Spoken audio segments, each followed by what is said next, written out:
അപ്പോഴത്തെ നിങ്ങളെ പേരെന്താ? സൗദ. യോഗയുമായിട്ടുള്ള ബന്ധം എത്ര ഉണ്ടാവും?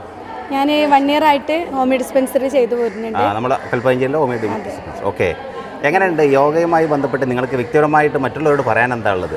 പറയാൻ എന്താണെന്ന് വെച്ച് കഴിഞ്ഞാൽ ഞാൻ ഒരുപാട് തെറ്റിദ്ധാരണകൾ ഉണ്ടായിരുന്നു. കാരണം നമ്മളെ വേദനകൾ കാര്യങ്ങളൊക്കെ എനിക്ക് നല്ല വേദനകൾ ഉണ്ടാവും. അപ്പോൾ ഞാൻ വിചാരിച്ചിരുന്നത് എന്താണ്, യോഗ കൊണ്ടൊന്നും ഒരിക്കലും ശരിയാവുമെന്ന് ഞാൻ വിചാരിച്ചിരുന്നില്ല.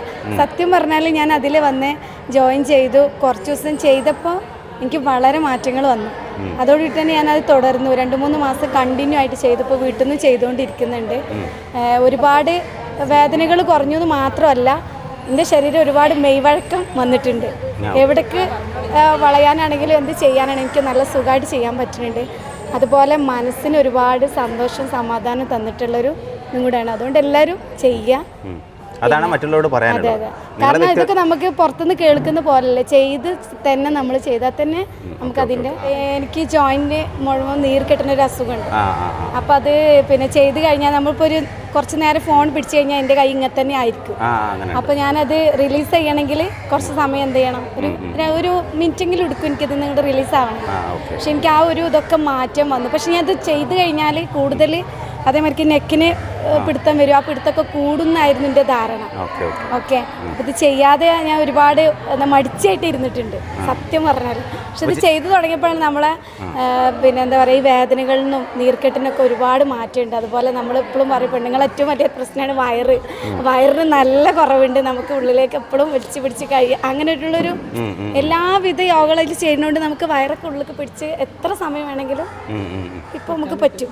എവിടെ ചെന്നിട്ടാണെങ്കിലും അത് ആ ഒരു ചെയ്യണോണ്ട് തന്നെയാണ് എനിക്കെല്ലാം ഓക്കെ ആയത്.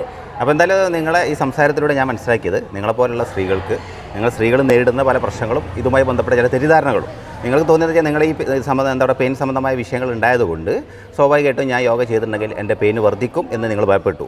പക്ഷേ നിങ്ങളതിലേക്ക് തിരിച്ച് വന്ന് അല്ലെങ്കിൽ ഇത് പ്രാക്ടീസ് ചെയ്തപ്പോൾ നിങ്ങൾക്ക് തോന്നിയതെല്ലാം വെറും തെറ്റിദ്ധാരണകൾ മാത്രമായിട്ടാണ് തോന്നിയത്. അപ്പോൾ അതുപോലെ നിങ്ങളെപ്പോലുള്ള ഒരുപാട് സ്ത്രീകളുണ്ട് വ്യായാമം ചെയ്യുന്നതിൽ മടിയന്മാരായിട്ട് നിൽക്കുന്നത്.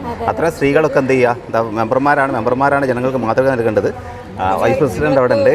പക്ഷെ നമുക്ക് എത്ര ഏജ് കൂടിയാലും അത് എത്ര ഏജ് ഉണ്ടെന്ന് പോലും നമ്മൾ അറിയാൻ പറ്റില്ല. അത്രയും നമ്മളെന്താണ് സന്തോഷവതിയായിട്ടും ആരോഗ്യവതിയായിട്ടും ഇരുത്താൻ പറ്റും. ഇന്നത്തെ സമൂഹത്തിന് പ്രത്യേകിച്ച് സ്ത്രീകൾക്ക് കൊടുക്കാൻ പറ്റുന്ന ഏറ്റവും നല്ല സന്ദേശമാണ് നൽകിയത്. യോഗ നന്നായിട്ട് പരിശീലിക്കുകയാണെങ്കിൽ ഒരിക്കലും നമ്മളെ ഏജ് തോന്നിക്കില്ല എന്നുള്ളത്. കാരണം എങ്ങനെയൊക്കെ ഏജ് കുറക്കാൻ പറ്റും. ഓക്കെ ഓക്കെ ഓക്കെ അപ്പോൾ അതെന്താ നല്ല കാര്യം. അപ്പോൾ എല്ലാവരും എന്താ ചെയ്യുക, യോഗ ഇന്നത്തെ കാലത്ത് നമ്മളൊരു ഡോക്ടറെ കാണുന്നതിനേക്കാളും എനിക്ക് തോന്നുന്നത് നമ്മൾ ഇങ്ങനത്തെ വ്യായാമങ്ങളിൽ ചെയ്യുക. അതൊരു നിത്യം ചെയ്യുന്ന ഒരു ശീലമാക്കി മാറ്റിയെടുക്കുക.